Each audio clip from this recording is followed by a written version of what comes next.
បងប្អូនអ្នកខ្លះដែលចូលចិត្តញ៉ាំបាយស្រូបប៉ុន្តែអត់ដែលធ្វើញ៉ាំខ្លួនឯងទេធ្លាប់តែទិញគេញ៉ាំស្រាប់អញ្ចឹងណាតាមពិតទៅបាយស្រូបនេះអត់ពិបាកធ្វើទេបងប្អូនយើងគ្រាន់តែប្រឡាក់សាច់ទុកទៅជ្រក់ក៏យើងអាចធ្វើទុកបានហើយសម្រាប់ទឹកស្រូបហ្នឹងធ្វើតែមួយផ្លែតគឺរួចរាល់ហើយអញ្ចឹងបើសិនជាបងប្អូនចង់ដឹងពីរបៀបធ្វើឲ្យមានរសជាតិឆ្ងាញ់អាចមើលក្នុងវីដេអូនេះបានសម្រាប់គ្រឿងផ្សំផ្នែកសាច់ហ្នឹងគឺយើងប្រើជាសាច់ជ្រូកសាច់នេះអាចប្រើជាសាច់ស្មាំមុខក៏បានឬក៏សាច់ចៃឡាំងក៏បានដែរសាច់កន្លែងហ្នឹងគឺវាទន់ល្អពេលដែលយើងយកទៅចៀនញ៉ាំឬក៏អាំងអញ្ចឹងទៅវាឆ្ងាញ់ប៉ុន្តែបើសិនជាប្រើសាច់សុទ្ធអាចនឹងរាងរឹងបន្តិចចឹងទៅបន្ទាប់ពីនឹងមកគឺយើងមកបុកម្រេចលាយជាមួយខ្ទឹមសដើម្បីយើងប្រឡាក់ជាមួយសាច់នឹងសម្រាប់ម្រេចគឺខ្ញុំប្រើជាម្រេចមូលអញ្ចឹងវាឈ្ងុយជាងប៉ុន្តែបើសិនជាបងប្អូនអត់មានទេអាចប្រើជាម្រេចកញ្ចប់ធម្មតាក៏បានដែរយើងបុកចូលគ្នាឲ្យម៉ដ្ឋល្អហើយយកវាមកដាក់ជាមួយសាច់មកហើយខ្ញុំបន្ថែមម្សៅស៊ុប1ស្លាបព្រាកាហ្វេប៊ីចេង1ស្លាបព្រាកាហ្វេស្ករ1ស្លាបព្រាបាយទឹកប្រេងខ្យង1ស្លាបព្រាបាយស៊ីអ៊ីវធម្មតា1ស្លាបព្រាបាយទឹកត្រី1ស្លាបព្រាបាយដូចគ្នាហើយសម្រាប់អានេះគឺទឹកស៊ីអ៊ីវខាប់បងប្អូនដាក់ក៏បានអត់ក៏បានដែរអានឹងគឺយើងដាក់យកពណ៌ទេហើយចុងក្រោយគេនឹងអាចប្រើជាប្រេងល្ងដូចខ្ញុំអញ្ចឹងក៏បានឬក៏ប្រេងឆាក៏បានដែរ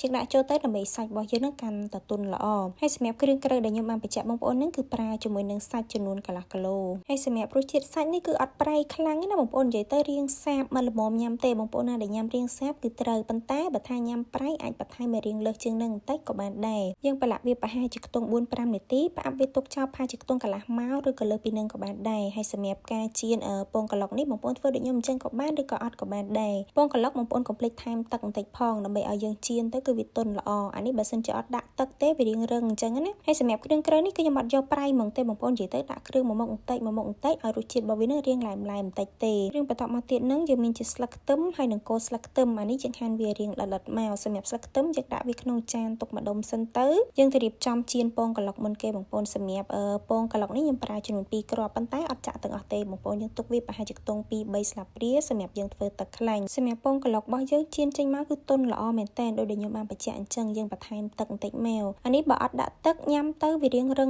អញ្ចឹងណាហើយពេលដែលវាឆ្អិនហ្នឹងបងប្អូនបត់វាបញ្ចូលគ្នារៀងល្មូអញ្ចឹងទៅពេលដែលយើងហាន់វាចេញរៀងច្វាយតសៃវែងហើយសម្រាប់ការធ្វើទឹកខ្លាញ់ស្រូបវិញដំបូងគេនឹងយើងដាក់អំពងគល់ខ្ទឹមមកបងប្អូនអានេះគល់ស្លឹកខ្ទឹមមើលតែវាឡើងសបកក្រហមមកល្មមយើងបន្ថយភ្លើងឲ្យនៅតូចបានហើយចាំចាក់ពងក្លុកនឹងចូលហើយយើងបន្ថែមទឹកធម្មតាហ្នឹងបងប្អូនដាក់ចូលហើយកូរវាឲ្យបែកពងទានឹងមកអានេះបើសិនជាយើងបើកភ្លើងខ្លាំងពេលដែលយើងចាក់ពងទាចូលនឹងវាអាចនឹងឆ្អិនទៅវាអាចនឹងទៅជារាងដុំធំវាអត់ម៉ត់អញ្ចឹងទេហើយសម្រាប់គ្រឿងវិញយើងដាក់ស្ករសបន្តិចប៊ីចេងបន្តិចម្សៅស៊ុបបន្តិចហើយនឹងទឹកប្រេងខ្យងបន្តិចមកអានេះគឺយើងដាក់យកជាតិវាអញ្ចឹងណាហើយបើសិនជាបងប្អូនឃើញថាវារាងខាប់ជ្រុលអាចបន្ថែមទឹកបានយើងកូរមើលតែវាពុះមកល្មមបងប្អូនចាក់ចូលទៅក្នុងចានស្លឹកខ្ទឹមដែលយើងដាក់នៅក្រៅហ្នឹងកូរច្បល់វាឲ្យចូលជាសព្វល្អមកប៉ុណ្ណឹងទឹកស្រូបខ្លាញ់របស់យើងគឺរួចរាល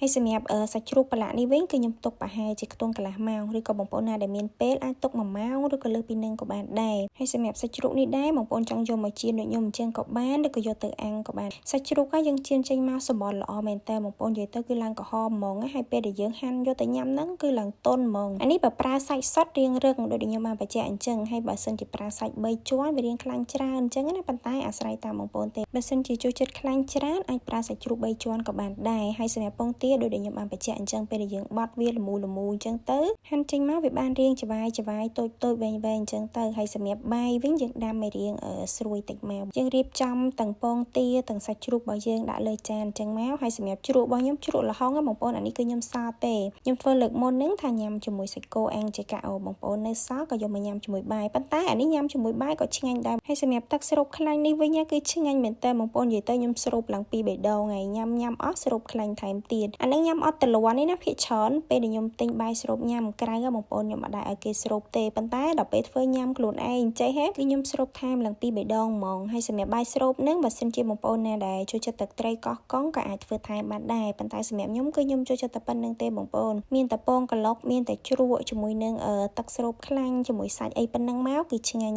ហើយសម្រាប់វីដេអូរបស់ខ្ញុំក៏មានតែប៉ុណ្្នឹងដែរបើសិនជាបងប្អូនមានជាមតិយោបល់ឬក៏ចម្ងល់អីអាច comment បានណាអរគុណច្រើនជួបគ្នានៅវីដេអូក្រោយៗ